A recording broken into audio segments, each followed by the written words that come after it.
Hey guys, welcome to Black Angus Reviews. Of course, I'm Black Angus. Today I'm going to be reviewing Mandalorian Chapter 16, Season 2, Episode 8, the finale of the second season. And wow, they knocked it out of the park. A lot of people loved the finale of Season 1, and I felt it was lackluster. Like, yeah, they had the dark saber and villain, the overarching villain in the shadows lived and whatnot.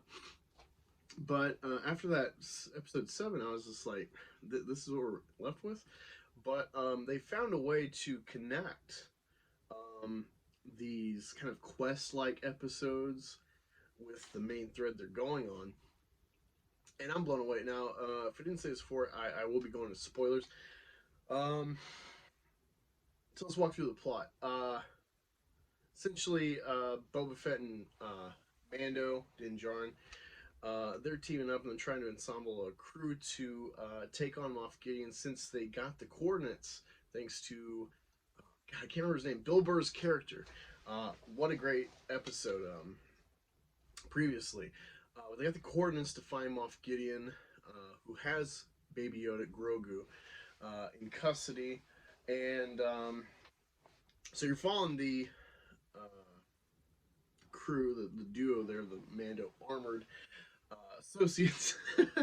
They go find Bo Katan and her friend, and they kind of strike a deal where it's like, all right, we'll help you get Moff Gideon alive and the dark saber if you always get Grogu. That's all we care about. And of course, Boba has to do this because he feels there's a life debt um, for the Mandalorian. And so they get together. Um, what's her name? Gina Carano, Cara Dune. She comes in and joins the crew. They end up finding a Imperial shuttle that has the cloning doctor from like the first season. We haven't really seen him much this time around. They capture him, and it's kind of once that happens, then they set up this plan to like fake like their shuttle needs emergency landing on the ship with Moff Gideon, with Boba Fett attacking him, and it was cool. It was cool. Like it always felt like there was something up in Moff Gideon's head. Like, I don't like how this feels, and he kind of starts deviating the plan that the crew had to board the ship and whatnot. They come with this plan to essentially assault their way through the ship, try to get to the bridge as a decoy for Mando to slip in and get Baby Grogu from the brig. And one of the elements of surprise or something to overcome an obstacle is there's a whole section full of dark troopers. The catch is they got to charge up because they take too much power, so they're just kind of on standby, and it takes about 3 minutes to charge them up to deploy them. And one gets out once Jarin actually puts the codes in to stop it. He has this, knockout fight and kind of luckily wins and ejects the rest of them before they can get through the door. And so you kind of forget about them. They come up later. And of course, Moff Gideon deviates the plan further by having the dark saber at Baby Grogu's person as a threat, and he kind of makes it feel like, hey, I just want Baby Grogu. Keep your saber or whatever. I don't care.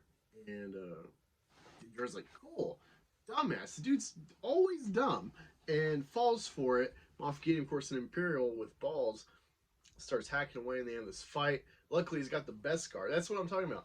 This show ties in the kind of minute things that, do they matter?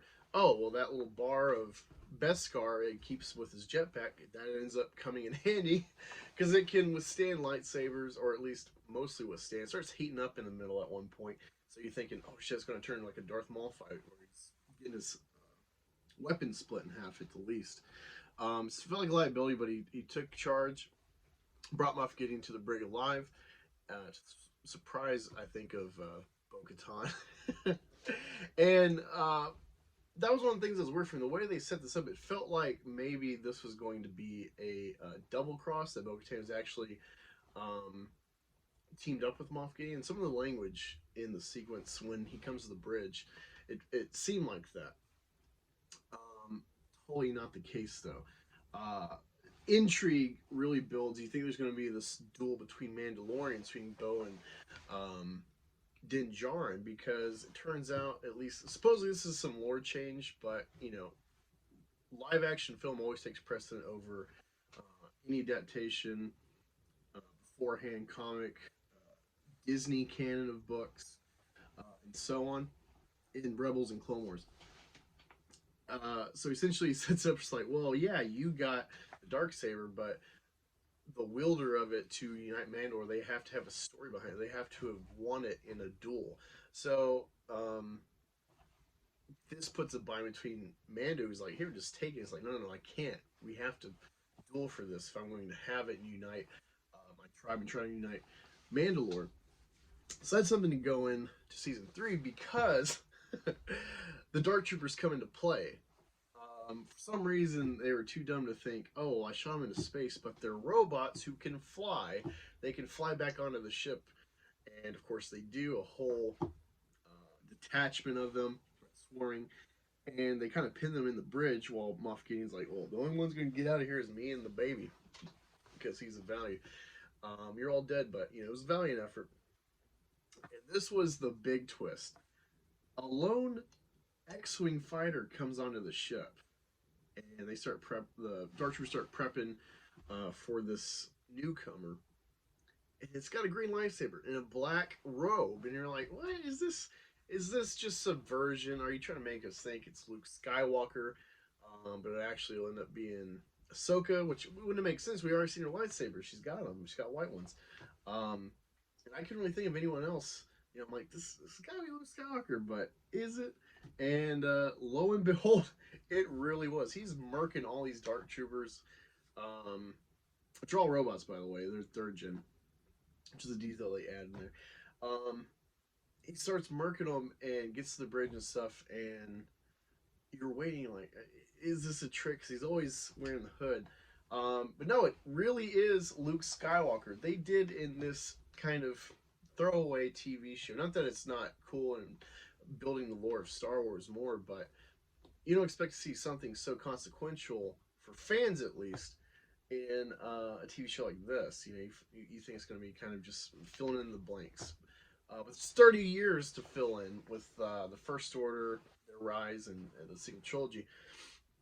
So this came out of nowhere. One thing that was awful, everyone I think can agree on, is the CGI for Luke Skywalker was trash. If you thought Leia or Tarkin was bad in Rogue One, which I don't personally, I think they did phenomenally well, trying to capture real people at a younger age in such detail up close. I thought they did great. This is a big step back. This is worse than even like Jar Jar, because Jar Jar was kind of like a first gen with this kind of technology. Um, Capture, Gollum, um, Jeff Bridges and Tron Legacy. Nothing quite compares. Like this is just glaringly noticeable, and I feel that's probably because it's a TV budget. And they got to pick and choose where they're really putting the money, and this might have been like a last, especially because episode 8. This might have been a last minute decision to go ahead, and so maybe they just didn't have the ability to fine tune as good as they could have. Um, Looked all right, but when he's talking, it is very noticeable. Like this isn't right. And I don't know how much they use of a different actor to capture the body because Mark Hamill is credited at the end. And of course, he takes Grogu. Moff Gideon ends up still alive. Don't know what's going to happen with him. Despite he even tried to commit suicide to save his ass from being imprisoned by this sort of rebellion crew. Because Cara Dune's in charge as well of capturing him. So yeah, it's pretty much it. You're left with a cliffhanger as far as where we're gonna go forward with Din Djarin, Mando, and Bo-Katan, given that he has the dark saber, he earned it in battle. And Grogu's now out of the picture as far as we know, or maybe Luke Skywalker will come back in. Well, maybe we'll visit the planet that we see his Jedi Temple raised by Kylo on. A lot of interesting stuff, but the biggest thing about this was, Episode 7. I'm not an original trilogy fanboy, I don't mean that negatively. I'm a prequel kid, and so I've never been attached to Luke Skywalker, but I understand his importance, and I appreciate him more and more I get older because of all the critiques of the Last Jedi and the lack of training of Rey, you know, compared to Luke Skywalker. He's a good character, and he's got a good arc, and he's a lovable loser. Ultimately, he never really wins anything. It's always someone saving his ass. Obi-Wan, Han Solo, Princess Leia, Vader against the Emperor. He never really wins the ultimate challenge of each movie. And episode 7, that was kind of the whole thing. Was like, we got to find Luke Skywalker. That's the whole point of this map and everything. And then you get him, and he's just on a cliff. It says nothing. Just what's his look about?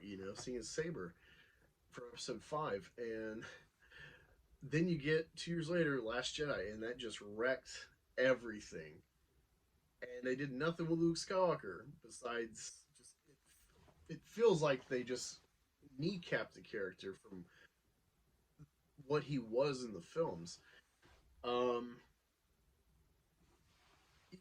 if they just had a good uh, impetus, catalyst, if you spend some time with him and Kylo to understand like the shift and why he would think this is the next Vader. What if I just stop it this time instead of letting it take place? It's an interesting hero dilemma. You see that in comics a lot.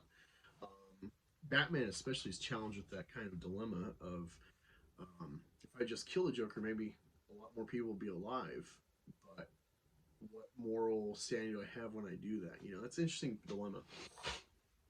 I never thought I'd seen it in Star Wars, but it was never earned. You never felt like, oh, this makes total sense. You never got in his headspace. You can conclude that. And then they just kind of roped him back in for episode 9, probably because of his contract and lack of Carrie Fisher to really carry out what they wanted to do with the sequel trilogy for her. Um, but yeah, so many fans link their fandom to the original trilogy, and they're just left left in the dirt. And so this must be like a tug of war, to say the least, about how they feel. Those fans of Luke Skywalker, how they feel about finally getting a good fan payoff. You don't need a lot of that character to go forward with Star Wars, but you need some sort of passing the torch. And maybe they're not retconning the sequel trilogy, but this is a way to work around that dilemma since Hamill's still around and someone they can bring back in to fill in some gaps. Interesting stuff. If you stuck around, because a lot of people they stick around for the like myself stick around for the theme song at the end of the show every episode and see the artwork, what do you call it? Concept art. There we go. It's always nice to see, but then it's really nothing besides that. But no, there was an end credit scene like an MCU film, and it was Boba Fett. He walks in. I'm assuming it's the same. I think Twi'lek uh, from Jabba's palace, the Mwanawanga guy.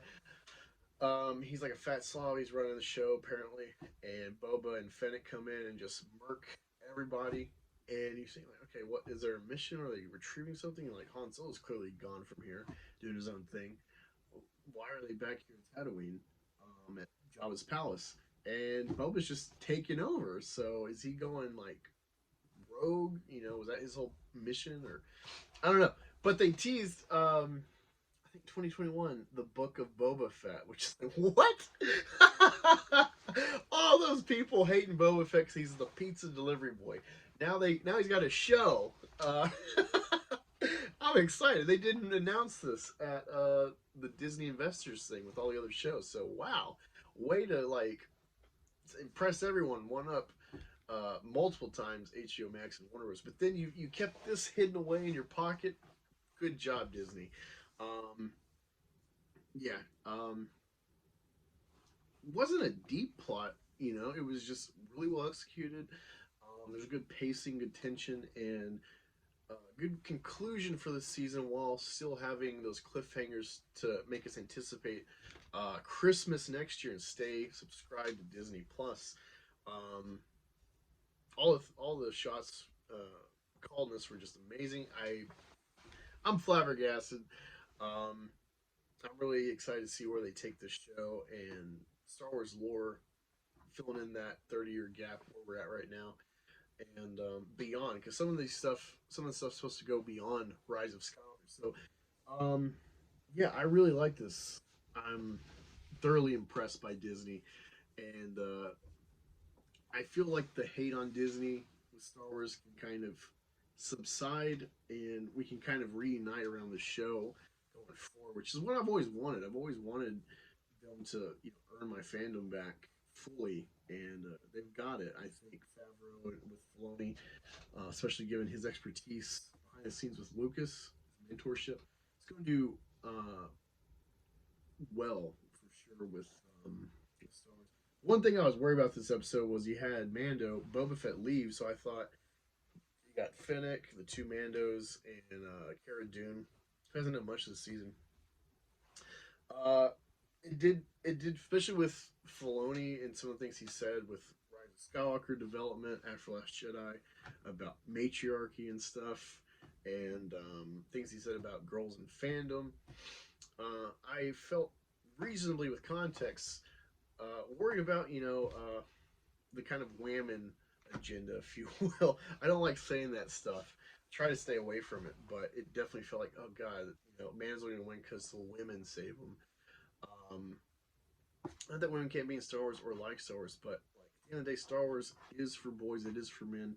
Boiled down the Lucas saga, it's a story about fatherhood, uh, boys, sons, and fathers. The lack thereof, and then being a father, discovering your father. That's the real um, thing to take away with mythos. All the other lessons are secondary after that kind of core of the show. And if you try to deviate from that, not only do you jade a lot of fans just off the get go, but I think you miss the mark of what Lucas was really channeling. It makes you wonder what his relationship with his dad was like. Um, but surprisingly, he didn't. They brought Boba Fett.